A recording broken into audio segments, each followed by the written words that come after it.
Halo, salam properti. Saya Ali Tranghanda, CEO Indonesia Property Watch. Kita ada di Indonesian Property Channel, berkolaborasi dengan media Property and City yang membahas mengenai seputar bisnis properti, kawasan, dan bahan material berkualitas. Ya, tapi tidak hanya itu ternyata. Saat ini kalau kita bicara IKN, ternyata ada sosok awal di balik perencanaan master plan yang luar biasa ya. Dan kita udah ada di studio Urban Plus ya. Ini dengan Pak Sibarani langsung nih. Thank you loh Pak, ini eksklusif. Kita bincang-bincang mengenai awal mula Pak ya, sebelum mungkin tahun berapa tuh? 2019. Jadi ini Pak Sibarani ini melalui Urban Plus-nya memenangkan sayembara konsep perencanaan gagasan gitu ya.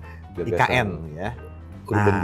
Urban Development and Design Urban IKN. Development and Design IKN. Iya. Pak, kita mau tahu nih Pak, awalnya itu ikut sayembara ini apa ya? Itu memang diundang atau seperti apa tuh Pak? Iya, mungkin sedikit konteks tahun 2019 ya Pak ya. 2019 itu pada saat Pak Presiden memenangkan periode kedua. Langsung dia langsung segera ngebut. Saya udah mau pindahkan ibu kota. Studinya udah ada, udah cukup panjang ya. Oleh Bappenas dan oleh beberapa kementerian terkait. Di 2019 itu sudah mulai ada gaung-gaung bahwa kita akan pindah. Nah, saya waktu itu kebetulan sebagai pengurus dari Ikatan Ahli Rancang Kota Indonesia. Salah satu asosiasi profesi antara arsitek dengan perencana. Itu beda dengan arsitek juga ya? Beda. Ada khusus ya? Khusus. Ikatan Ahli Rancang Kota. Indonesia. Jadi rancang kota itu menjembatani antara arsitektur dengan perencana. Nah, biasanya kalau dari atas top down itu pemerintah menggunakan perencanaan, planning. Jadi pembentukannya secara lebih makro, policy dan sebagainya. Padahal arsitek kan membuatnya langsung bikin gedung, bikin bangunan. Nah, biasanya ada gap tuh. Nah, ibu kota kita itu pas berada di antara skala itu. Perencanaan perlu, bangunan perlu, tapi penjembatannya belum. Nah, kami sebagai asosiasi waktu itu ikutan menjadi narasumber. Nah, narasumber dulu nih awalnya. Narasumber. Gimana sih kalau mau bikin ibu kota gitu? Pemerintah kan nanya-nanya ke semua orang, menarikan masukan. Tapi kan sebetulnya sudah ada kereta, biasanya tuh di belakang tuh sudah ada kereta pelaksanaan. Kalau di kementerian itu, oke, kita kerjakan gitu ya. Betul. Jadi masukan. Tapi memang tadinya awalnya mau dilakukan secara independen, maksudnya pemerintah mau melakukan sendiri rencana di dalam di dalam kementeriannya gitu. Sudah ada satu rencana desain. Kemudian loloslah ke publik gitu ya. Desainnya kayak gini. Ternyata memberikan banyak polemik karena kok desainnya kayak gini, kok kayaknya kayak gini dan sebagainya. Karena salahin juga pemerintah. Saya bakain aja gitu. Nah, waktu itu kan karena permintaan Pak Presiden adalah segera. Makanya Pak Kementerian waktu itu kebetulan PUPR yang sudah mengeluarkan, udah langsung kita kerjain aja, gitu, karena kita nggak punya waktu. Sementara ada kementerian lain namanya Bappenas. Nah, ini beda lagi nih. PU itu kan konstruksi pembangunan, dia membangun secara fisik. Bappenas itu merencanakan secara strategis. Dan ini dua kementerian yang harusnya saling komplement each other. Sayembara itu tapi di PUPR-nya, bukan? Sayembara di PUPR. Di Bappenas pendekatannya adalah konsultansi. Dan sudah biasa dia konsultansi, dia mengeluarkan tender. Kalau tender itu sayembara tertutup untuk perusahaan-perusahaan dan diarahkan untuk perusahaan besar. Jadi salah satu kandidatnya misalnya McKinsey, BCG, KPMG gitu ya. Ini kan perusahaan-perusahaan think tank besar. Tapi tertutup kan, warga masyarakat nggak bisa ikutan di situ. Nah, PUPR waktu itu dengan arahan dari kebetulan ada beberapa orang yang membisiki Pak Presiden lah waktu itu. Ini kayaknya kalau bagusnya disayembarakan gitu karena jadi semua orang terlibat, kalau ada hal-hal yang mau disampaikan, ya kenapa enggak? Itu banyak ya yang terlibat sayembara itu? Di Agustus lah, sekitar setelah 17-an gitu ya, kalau nggak salah. Itu dibukalah sayembara oleh PUPR bersama dengan IAI Indonesia. Buat sayembara, sekitar 699 pendaftar. Banyak. Dan persyaratannya adalah harus anggota arsitek Indonesia IAI gitu. Dipimpin oleh, itu harus tim karena ibu kota kita nggak bisa didesain sama satu orang. Satu tim IAI, yang penting ketuanya adalah anggota IAI. Membernya boleh dari siapa saja, boleh bahkan orang asing pun boleh. Ya, nah di situ Saya ikutan. Saya ikutan sebagai satu dari 699. Kemudian berjalan selama 6 sampai 8 minggu. Dan apa itu 6-8 minggu itu? Periode boleh melakukan desainnya, proposal desainnya. 6 sampai. Tapi saya bayangkan 600 ya, waktu 600 ide gitu kan? Iya, ya tapi 600 yang masuk mendaftar ya Pak. Oh yang memberikan karya itu 290-an. Oh 200 juga udah banyak. Banyak. 300-an lah bisa dibilang. Itu semuanya seperti ini. Ada 4 panel. Ini submission kita nih. Jadi ada bayangkan 300 panel seperti ini. Iya makanya. Dikali 4 kan, ada 1.200 panel. Itu sih hebat juga jurinya ya. Jurinya 11 orang kalau nggak salah. Itu narasumbernya dari berbagai mau seleksi 200-300 gitu ya. itu kan lumayan tuh ya. 2 hari 2 malam Pak. Diinap di hotel Sahid, saya ingat lah waktu itu. Jadi setiap juri harus membuka 1.200 panel menggunakan televisi gitu, screen. Dia harus screen sampai top 20 mungkin ya. Habis itu baru dikerucutkan lagi. Kerucutkan menjadi top 5. Nah, top 5 kita terpilih salah satunya.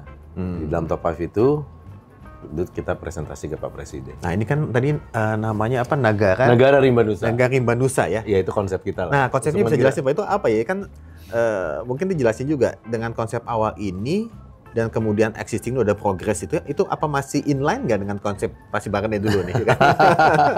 Oke, jadi Negara Rimba Nusa itu sebetulnya bisa dilihat bukan dari sisi persis desain gambarnya seperti apa. Menurut saya ada filosofi di belakang. Iya, betul. Filosofinya ini adalah negara adalah perwakilan pemerintah, perwakilan suatu kota gitu ya.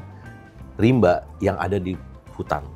Rimba karena kita harus ya merasa sadar sekali bahwa kita membangun di Kalimantan. Kita bukan di Jawa nih, bukan di Sulawesi, bukan di Sumatera. Kalimantan itu terkenal sebagai hutan dunia, paru-paru dunia, gitu betul. kan, paru-paru dunia hutan. Walaupun ini perlu diklarifikasi, lokasi kita hutannya sudah banyak yang punah gitu. Karena sudah zaman dulu sebelum IKN masuk tahun 2019. Dari tahun 90-an, zaman mungkin Pak Soeharto, konsesi lahan untuk daerah hutan itu sudah diberikan untuk plantation.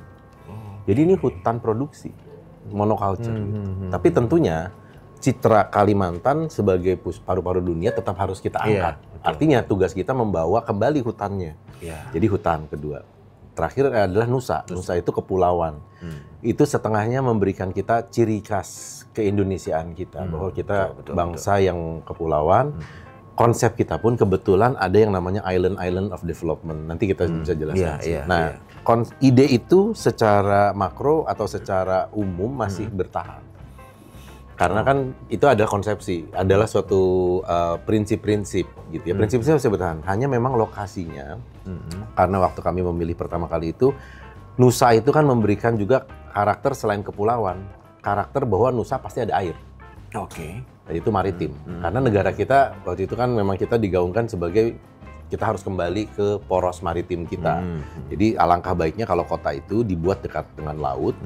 Dan kenapa saya mau membawa konsep itu karena banyak kota-kota di Indonesia itu yang di pinggir laut itu failing sekarang. Kita kena sea level rise, kebanjiran, rob, Jakarta, Semarang gitu ya. Itu kan udah kerasa banget tuh banjir. Sepertinya kalau kita membuat kota di pinggir laut tuh kok susah beresiko ya? Juga gitu. Beresiko gitu ya. Padahal banyak kota-kota dunia ada di pinggir laut. Berarti sebetulnya kalau negara mau membuat suatu investasi, membangun suatu konsep kota, konsep kota ini kan konsep kota ideal nantinya.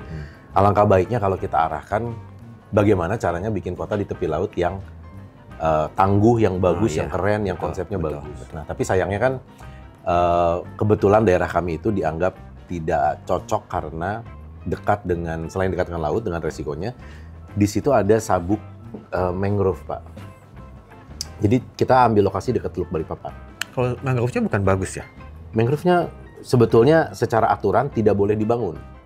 Nah, maksudnya di tanah itu tuh ada mangrove-nya, bukan sebagai samping di pinggir pesisirnya, di bukan? Pesisir, hampir pesisir Teluk Balikpapan itu semua ada mangrove-nya. Tetapi kan ada spot-spot, misalnya ada port, ada sebagian industri ada di situ juga di mulutnya Balikpapan ya. Tapi kita kan lokasinya di dalam. Di dalam itu rimbun oleh mangrove. Nah, kami kenapa nih udah tahu mangrove tapi kok nekat di situ? Nah, kami sebetulnya punya alasan yang cukup menarik. ada sekitar 800 sampai 1000 hektaran di daerah sabuk mangrove itu yang ada kelapa sawitnya. Oke. Nah itu menarik juga. Artinya kan sebetulnya secara aturan tata ruang kok bisa ada itu gitu. Itu kan nggak bener harusnya ya. Ada kelapa sawitnya juga. Ada gitu kelapa sawit di atas tapi mangrove, tata guna lahannya mangrove gitu kan. Nah saya pikir ya ini namanya sayembara itu kan kita perlu. Sorry, saya mau potong dulu. Ini lokasinya konseptual master plan ini udah ditentuin sama government? Oh enggak ya? Enggak. Oh makanya tadi saya bilang ini kan bisa macam-macam ternyata. Nah itu yang menarik. Jadi bayangkan kita tuh diberikan boundary 280.000 hektar, bayangkan 280 hektar itu sebesar Jabodetabek, Pak. Iya. Jakarta dengan kota-kota sekelilingnya ya kalau dihitung-hitung Jakarta kan 60.000 ya, 59.000 hektar. Ini 800. 280. 280. 6 kalinya hampir. Iya. Itu udah segede Jabodetabek. Iya. Ya masuk ke Rawang, Bekasi, Bogor, Depok, terus sampai ke Tangerang gitu ya. Itu Serang, Serpong itu udah dapet tuh semua. Nah, bayangkan dalam sebesar itu Iya. semua dari 300 orang yang memberikan masukan bisa memilih dimanapun. Nah, tetapi tentunya dengan analisis. Ya, kalau mereka sudah punya ilmunya, harusnya kan, tahu ya. oh, misalnya jangan terlalu jauh dari air karena kita butuh menyedot air. Jangan terlalu bergunung-gunung karena susah dibangun. Betul. Jangan dekat kawasan taman hutan. Di situ kan ada Bukit Soeharto, Pak. Soeharto itu hutan lindung. Nggak boleh diapa-apain ya. Jangan bodoh juga kita taruh di situ. Atau jangan terlalu dekat. Kalau dia bentuknya kayak ini Pak, bumerang, L bentuknya. Di bawah, terus ke kanan sampai ke Teluk Balikpapan, sampai ke Tol Samarinda Balikpapan. Ya itu jangan juga sampai Tenggarong sana ya? Tenggarong apa? Nggak sampai Tenggarong Pak. Jadi Samarinda dengan Balikpapan itu kan ada tol Balsam namanya. Sampai di situ. Terus sampai ke waterfrontnya Pak, sampai ke Kampung Jawa namanya. Itu yang daerah bekas tambang-tambang batu bara yang udah banyak bolong-bolong itu Pak. Nah di situ, jadi kan tentunya kita mikirnya ya jangan juga taruhnya di paling ujung yang satu sehingga kalau ke ujung yang lainnya jaraknya terlalu jauh. Pasti ada logika-logikanya. Nah akhirnya lokasi yang dipilih oleh teman-teman yang banyak ini ya rasanya sekitar 10-12 lokasi yang di situ-situ lagi. Jadi ada lokasi yang di daerah kami ada lokasi yang persis di tengah-tengah, ada lokasi sedikit ke kanan, ada yang sedikit ke atas. Itu satu tim berapa banyak Pak di sini? Nah, yang dimasyaratkan maksimal 10. Nggak cukup kayak 10 ya? 10. Hanya 10 ya? Hanya 10 dalam waktu 6 minggu berpikir. Nah, kami memang punya strategi, karena kebetulan latar belakang saya, sebetulnya saya tuh bekerja di perusahaan dulu namanya ICOM. ICOM itu Global Multidisciplinary Company. Jadi saya tuh udah biasa kerja dengan arsitek. Saya jangan hanya arsitek doang lah gitu.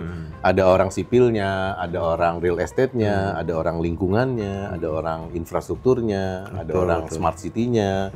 Nah itu semua tim kami cukup representatif. Ada 4 orang asing yang kita ajak. Kebetulan saya punya banyak teman-teman dari bekas konsultan ICOM itu. Saya ajak masuk. Ada orang dari Smart Infrastructure dari Singapura. Ada orang transportasi dari Malaysia. Ada orang landscape dari Bali. Kemudian ada satu lagi orang planners dari Singapura. Oh, memang betul timnya solid ya? Ya, karena pekerjaan sebesar ini harus punya multifaset. Kita harus lihat dari berbagai aspek, dan ukuran sebesar ini kan nggak sembarangan ya. Dan kita harus berpikir 280.000 hektar harus mengisi 1,8 juta orang.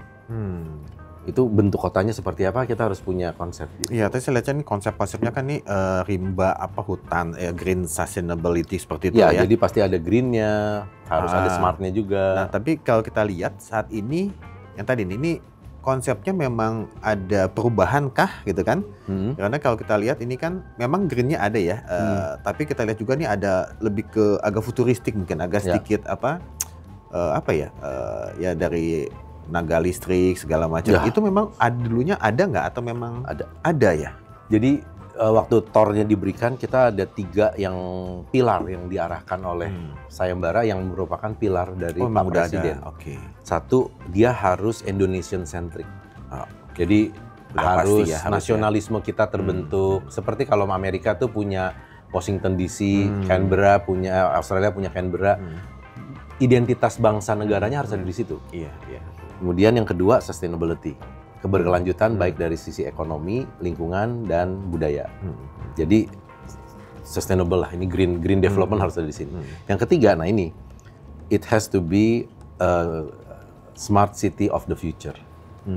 Jadi dia harus menjadi kota yang cerdas, kota yang memandang ke depan menuju Indonesia Maju 2045. Ya, ini kayak when nature meet technology lah ya. Jadi ada nature, ada teknologi, ada nasionalisme. Oh iya, nasionalisme ya. Tiga itu yang harus kita bayangin. Jadi sayembara kita akan berputar sekitar itu. Jadi ada yang menunjukkan Garuda, ada yang nunjukin sumbu, ada yang bikin elemen-elemen kebangsaan gitu ya. Ya. Di kami pun ada semua. Berarti kalau master plan-nya kemudian yang patung Garuda Nyomanuarte itu kan itu beda ya, berarti itu detailnya ya berarti ya. Jadi pertama master plan. Karena misalkan struktur kota, ukurannya juga ratusan hektar, ribuan hektar lah. Kemudian kita buatkan klaster-klaster di mana saja kota-kotanya. Jadi jarang 1,8 juta di daerah yang hutan seperti ini jadi satu hamparan, satu kota semua. Akhirnya banyak sekali daerah-daerah di ibu kota kita itu kan ada aliran sungai, ada danau, ada hutan, ada apa. Akhirnya kita membentuk, karena konsep kita Nusa, kita bentuk konstelasi kepulauan kota-kota. Jadi kota-kotanya itu dibungkus oleh hutan. Kota lagi kecil dibungkus sama hutan, kota lagi kecil dibungkus sama hutan. Supaya ada break antara satu daerah ke daerah yang lain yang ada daerah nature-nya. Nah itu konsep kami memang seperti itu. Nah pada saat kami membuat, tapi satunya pasti harus pusat pemerintahan. Dari sekian banyak itu nanti akan ada kota-kota lain, kota pendidikan, kota ekonomi. Itu termasuk di staging development-nya juga ya berarti supaya bisa kita bundling juga pelan-pelan. Jadi kita bikin ini satu dulu, abis itu next step kota ekonomi, kota bisnis. Berikutnya kota yang tahap awal berarti yang pusat intinya ya? Pusat inti pemerintahan adalah kota pemerintahan saja. Jadi kalau misalkan ini kan kita juga tahu banyak investor yang akan masuk sini ya. Investor ini udah disiapkan belum? Zona-zonanya di mana udah ada ya? Sudah. Sampai sejauh mana tuh detail informasi yang bisa diberikan ke investor? Sangat detail. Ya. Jadi proses kami pada saat kami sudah menang sayembara, ada sedikit pergeseran lokasi seperti tadi disampaikan ya. Lokasi yang kami pilih itu dulunya bekas kelapa sawit. Karena ya iseng lah, kelapa sawitnya kita bongkar, kan nggak boleh di situ. Tapi pada saat dibongkar, ya kita taruh kota di situ. Tapi ternyata jangan pak, itu memberikan contoh yang buruk. Karena yang sudah salah, Bapak masukin kota lagi, salah lagi, kita serba salah. Betul juga, saya bilang oke kalau gitu kita geser ke atas, dan kebetulan arahan Pak Menteri dan juga Pak Jokowi adalah kalau bisa kotanya sedikit lebih tinggi elevasinya supaya bisa melihat ke hamparan. Jadi kita geser ke atas. Istananya termasuk situ ya? Ya, particularly istananya. Karena ya serba salah ya, kita buat istana yang egaliter sedikit di bawah dengan masyarakat, tapi sepertinya ada harapan juga istana yang lebih tinggi dikit lah gitu. Karena posisinya harus lebih primer gitu ya. Jadi beliau sudah sampai bahkan datang ke lokasi melihat, oh cocok yang ini. Ya udah, karena di situ lokasinya ada di situ ya kita geser juga. Tapi sumbu, istilah kita, konsep kita kan ada sumbunya Pak. Sumbu dari pemerintahan sampai ke sumbu antara manusia, Tuhan dan alam. Nanti saya lihat di sini nih. Kita punya. Di Bali pun konsepnya sematang itu. Itu konsep, istilahnya konsep Bali ya gitu. Konstelasi perkotaan atau kerajaan lah zaman dulu, yang memang pada saat dulu kan sangat menghargai keberadaan sesuatu yang lebih tinggi. dari manusia. Seperti kalau di Jogja itu ada Gunung Merapi, ada aksis sampai ke alun-alun. Kemudian ada keraton, kemudian ke selatan. Selatan itu daerah yang juga nggak bisa dikuasai, yaitu alam. Kita tidak bisa taklukkan alam, dan manusia harus berada di antaranya. Bali juga mempunyai Trihita Karana. Dia punya Gunung Agung, ada Pura Besakihnya, ada daerah masyarakatnya, kemudian ada daerah alam bawah airnya. Nah itu menurut saya sangat Indonesia sebetulnya. Dan itu yang kita buat sumbunya, walaupun kita dulunya di bawah, kita geser ke atas, sumbunya pun tetap ada, konsepnya tetap bertahan. Gitu. Nah di situ kita sudah melakukan yang namanya Urban Design and Development, aka Master Plan lah. Nah ini Urban Design Development, ada banyak bukunya. Ini sampai sejauh ini ya? Wah kita punya hampir 17 buku Pak, kayak ginian, ada 17 volume. Dan kita bekerja waktu itu, akhirnya kita dipilih, setelah terpilih kami harus mengkonsolidasi.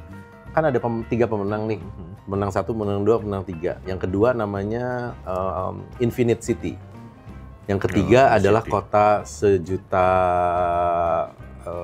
Tenun, kalau nggak salah. Kota bertema tenun lah. Tenun, diangkat tenunnya ya. Tenun, jadi sambungan antara berbagai jenis elemen gitu. Kalau Infinite City kota modern sekali, kota seperti Dan pas lihat Nagara Rimba Nusa itu apa ya? Outstanding banget sih. Ya. Unik gitu ya, unik tapi menarik gitu. Etnisnya ada.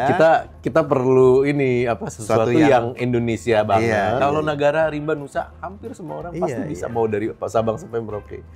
Nah, kita udah buat master plan nih Pak sampai sedetail ini. Ya sampai detailnya ya. Nah, di dalam ini kita bekerja akhirnya kita disuruh membuat tim kolaborasi oleh PU. Jadi di bulan Januari, Maret, April kita mulai membentuk suatu tim kolaborasi. Pak Sibarani tolong, karena yang menang itu 10 orang Pak, bukan perusahaan. Karena sayembara kita tuh sayembara perorangan, tim tapi perorangan, bukan dari PT A, PT B, PT C, PT D, nggak bisa. Karena sayembaranya itu adalah tim yang tadi bisa lintas. Iya, dan bisa dari lintas perusahaan, bisa lintas bidang, gitu, lintas negara. Tapi kan eventually harus ada tim kerja. Nah, tim kerja ini biasanya kalau perorangan tuh susah Pak. Masa bikin kota 10 orang gitu. Akhirnya kita membuat suatu konsorsium yang memang orang-orangnya terlibat, tetapi ada perusahaan-perusahaan di belakangnya. Nah, kami ada perusahaan yang terlibat ya, kami Urban Plus. Kemudian ada Bemako itu perusahaan infrastruktur. Kemudian ada transportasi namanya BIA. Kemudian ada geologis, Kayako. Kemudian ada lagi beberapa ya kebetulan teman-teman tambahan lah. Totalnya 50 sekian, 55 orang tahu juga tuh. Diberikan SK oleh Pak Menteri sebagai tim kolaborasi yang merumuskan ini, Urban Design Development. Berarti sampai saat ini masih berjalan nih, belum selesai? Sampai hari ini suratnya belum dibatalkan. Jadi masih berjalan, masih progres. Bisa dibilang masih diberikan assignment sampai pekerjaannya selesai. Dengan ada misalkan perubahan-perubahan itu kan termasuk kita mengakomodir semua perubahan semua. Karena dalam perjalanannya kan ternyata Bappenas mempunyai usulan area yang lain Pak. Ini kan kita Menteri PU nih, Kementerian PU, kita pemenang sayembara, saya memilih lokasinya di daerah Ici namanya, Port Ici. Itu jadi daerah yang kita ini daerah ini dulunya adalah plantation yang dimiliki oleh PT Ici. Sebagian besar. Oke. Ici Hutama something lah, Kartika something gitu ya. Nah, kemudian daerah tersebut sempat di challenge juga sama teman-teman dari Bappenas, karena Bappenas membawa konsep juga Pak. Dan waktu itu PT-nya yang mengeluarkan konsep itu adalah McKinsey gitu. Wah, udah perusahaan paling keren atau konsultan paling besar. Tetapi karena PU diberikan mandat membangun sampai 2024, lokasi yang kami pilih adalah lokasi yang paling logis. Bukan berarti mungkin ada lokasi yang lain bisa lebih baik, tetapi kita masuk ke tahap pembangunan nih. Tahap pembangunan logistik untuk membangun ratusan ribu unit rumah. Transportasi, akses juga kan diperhatikan. Akses transportasi laut itu penting.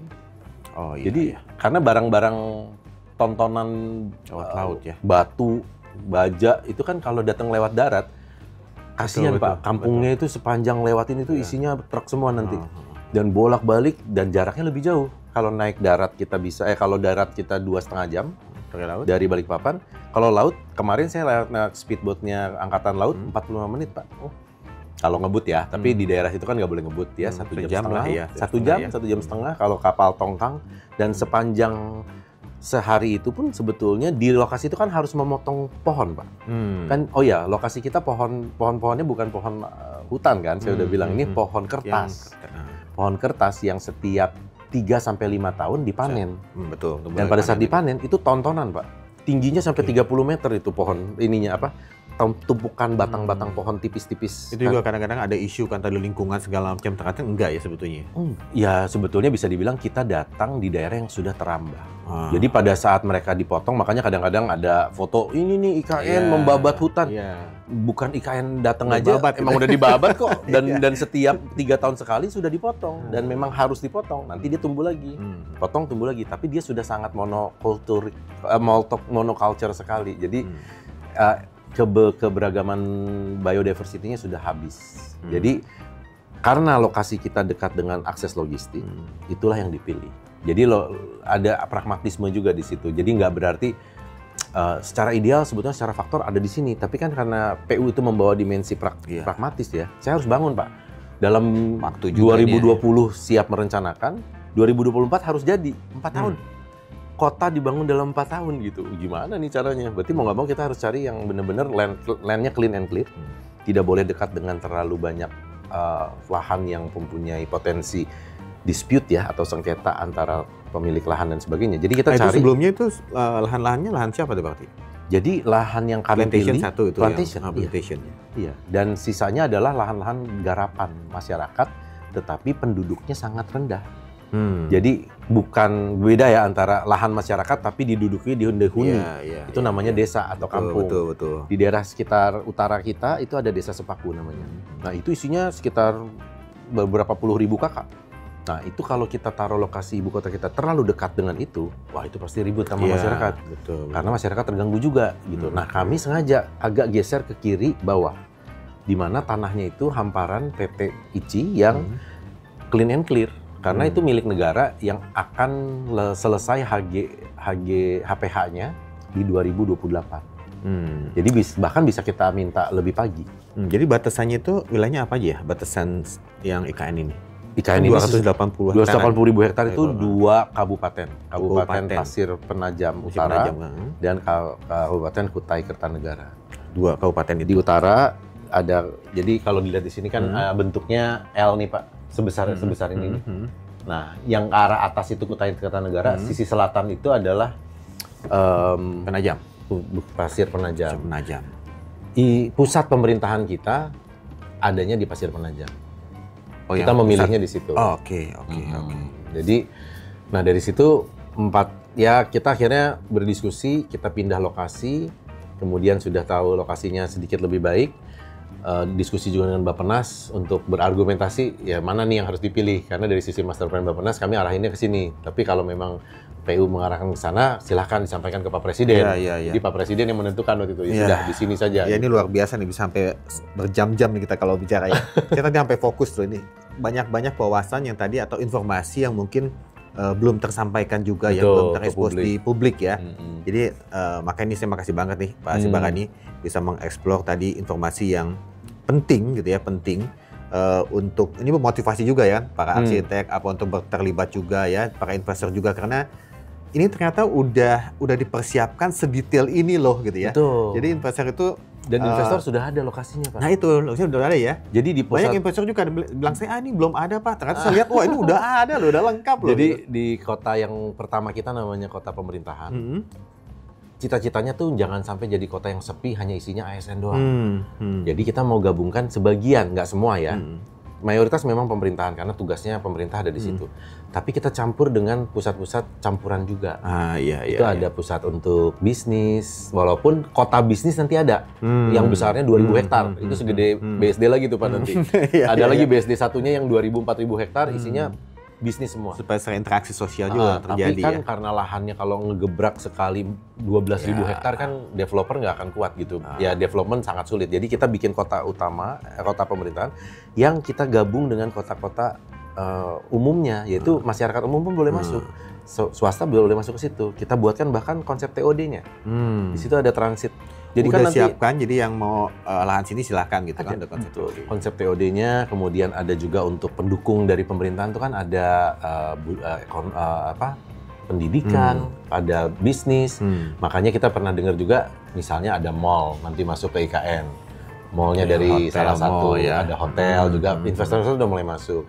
Ada juga sekolah internasional, itu semua ada. Dan sudah direncanakan, sudah sampai ke level blok. Nah, kalau gitu, kalau boleh saya bilang ini IKN ini mungkin satu-satunya kota yang betul-betul planningnya benar gitu ya dari awal ya kan? Cita-citanya ke situ dan sudah berjalan ke sana. Oke, Pak Sibarani, thank you banget nih. Jadi mungkin closing statement nih Pak dari Pak Sibarani. Ini harapannya IKN itu mau dibawa kemana gitu ya, dan mungkin untuk para investor juga diyakinkan bahwa ini sebenarnya udah di-prepare semua gitu. Silakan Pak. Betul. Ya untuk teman-teman yang menghadiri di podcast ini, sebetulnya IKN itu adalah perjalanan panjang dari suatu cita-cita pemimpin bangsa kita ya. Dan ini bukan sesuatu yang baru kemarin, karena dari zaman dulu pun sudah direncanakan untuk membangun suatu ibu kota. Prosesnya sudah cukup panjang, perencanaannya bisa dibilang sudah sangat baik. Terutama dengan kondisi COVID kita, ya kita sudah melakukan yang terbaik lah dan tentunya masih banyak hal-hal yang bisa diperbaiki, tapi sudah dijalankan sesuai dengan mandat dan amanat dan juga direncanakan dengan cukup hati-hati. Dan sebetulnya perencanaan ini perlu dilanjutkan untuk di level berikutnya untuk dibangun. Dan sudah sebagian terbangun dan sudah beberapa hal sudah sangat baik dan perlu dilanjutkan gitu ya. Dan teman-teman investor jangan khawatir karena perencanaan itu sudah memasukkan juga elemen-elemen bukan hanya pemerintah saja tetapi swasta boleh terlibat.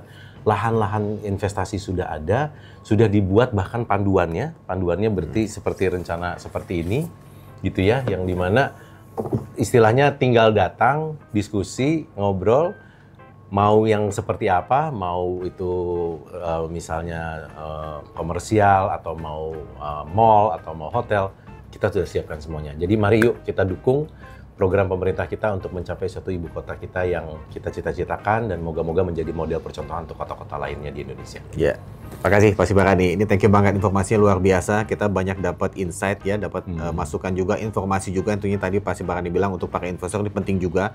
Karena ini jangan ragu-ragu untuk, ya ini semua udah well prepare lah ya. Jadi tinggal kita lihat yang mana yang cocok, ya kemudian tadi udah banyak investor yang masuk juga. Dan luar biasa nih Pak diskusinya Pak. Thank you, udah eksklusif untuk Media Property in the City. Oke, sukses untuk kita semua. Thank you. Pas dulu Pak. Oke.